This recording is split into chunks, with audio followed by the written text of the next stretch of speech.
решили передать мундир своего отца в наш музей, чтобы потомки это наши видели это все. Увешаны многочисленными наградами, за которыми пример огромного мужества, проявленного на фронтах Великой Отечественной. Это зеленый мундир, свидетель личной победы Алаудина Имагожева над фашизмом. Почти четверть века он был в рядах советской армии. Война застала его на курсах усовершенствования командного состава, где он являлся инструктором по конному делу. Боевое крушение у него было под Таганрогом, когда немецкие войска уже зашли в Ростовскую область, их отправили первую в Таганрог. И там он получил ранение. И после ранения его отправили в госпиталь в Ташкент. Там он лечился, и после этого он уже попал в Сталинград.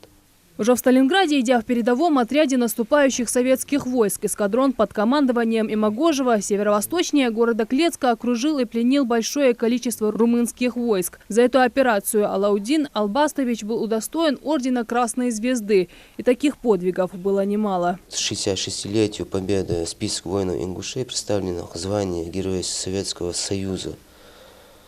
29-м стоит Имагожев Алаудин Албастович. Тут очень много людей наших, которым уже дали звание. Это Абадиев, Японец, Албаков, Ахмед, Албагачиев, Арчаков.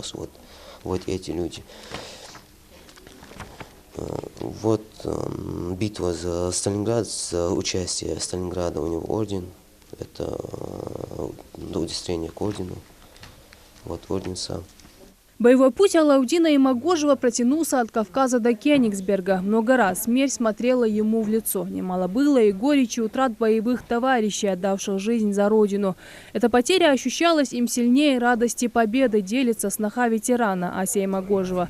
Он не любил говорить о войне, но те немногие истории были связаны именно с ними. После военных действий каких-то он остался один, товарищей не стало. И вот пока он ждал подмогу, он как он рассказывал, чтобы не сойти с ума от всего, что произошло в тот момент, наверное, вокруг трупы. Так больше он про военные действия никогда не рассказывал.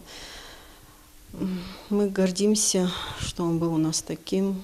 Конечно, очень сильно его не хватает. С военной карьерой Алаудин Имагожев расстался в 1946 году, возложив на себя не менее важную службу на мирном поприще. Он участвовал в строительстве Волгодонецкого канала, затем окончил горный техникум, работал начальником карьера. В 1961 году он вернулся в Назрань, где возглавил вновь созданную заводскую первичную партийную организацию. Ветеран войны, коммунист, любящий отец и дедушка. Его не стало в 1999 году. Он мне как друг был, не как дедушка. Я с ним общалась как со своим сверстником. Мы будем гордиться все. То, что сегодня мы передали многие вещи, наши архивные медали, которые должны видеть все, не только мы.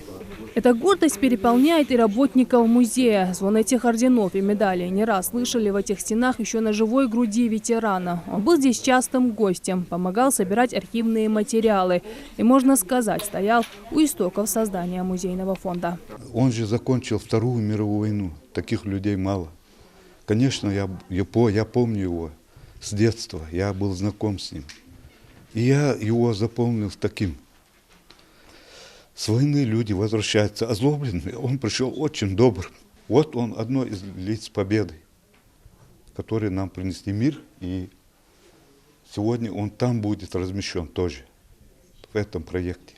В зале боевой славы музея десятки мундиров с боевыми наградами героев Великой Отечественной войны. Китель Алаудина Имагожева также занял свое достойное место среди них. Это воспоминания о незабываемых днях войны и последующей мирной созидательной жизни. Радат Хулхоева, Магомед Белакиев, Новости 24.